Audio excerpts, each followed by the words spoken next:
你千祈唔好俾老闆夾隻雞髀俾你食啊！食完你快走啦！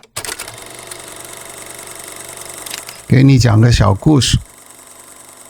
年28洗邋遢，年30貼揮春，食飽飯好過年。27、28咁再做啲乜嘢呢？有冇講究呢？炸完油角之後呢，就要油灰水。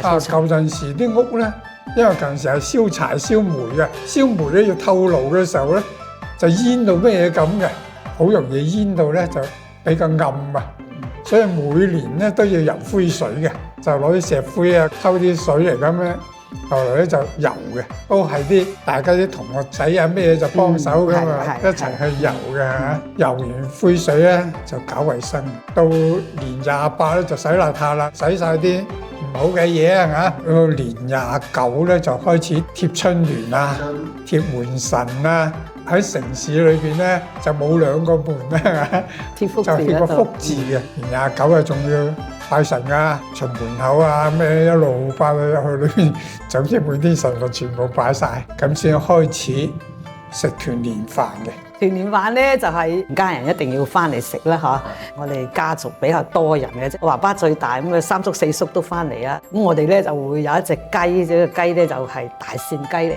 等住大家一定會食嗰隻雞白切雞啦。大吉大利啊嘛，係啊，咁啊，然後咧我哋會蓮藕煲豬肉啦，會有啲發菜啊、蠔豉啊嗰啲，即係一定會有個湯嘅，仲有呢個扒冬菇。我阿媽咧就係西關大少奶咧好講究嘅，我哋啲冬菇咧又會攞啲嘢釀喺裏邊嘅，比如釀啲豬肉啊，或者咧我哋嗰陣時嗰啲好細條嘅嗰啲剝皮牛啊，我媽可以切咗肉剁咗，加啲紅蘿蔔落去就釀冬菇，所以咧就係我哋都好嚮往啦。仲有放啲生菜，生菜墊底，發菜啊，生菜發菜啊，咁啊又有豬手啦，又有魚啦。我哋一般又有九大簋嘅，就係咩酸甜排骨啊嗰啲炒丁啦咁。睇下你屋企多人少人咯，一般我哋都食唔晒呢煲嘢咧，就全部倒落一個大煲嗰度，留翻年初一食。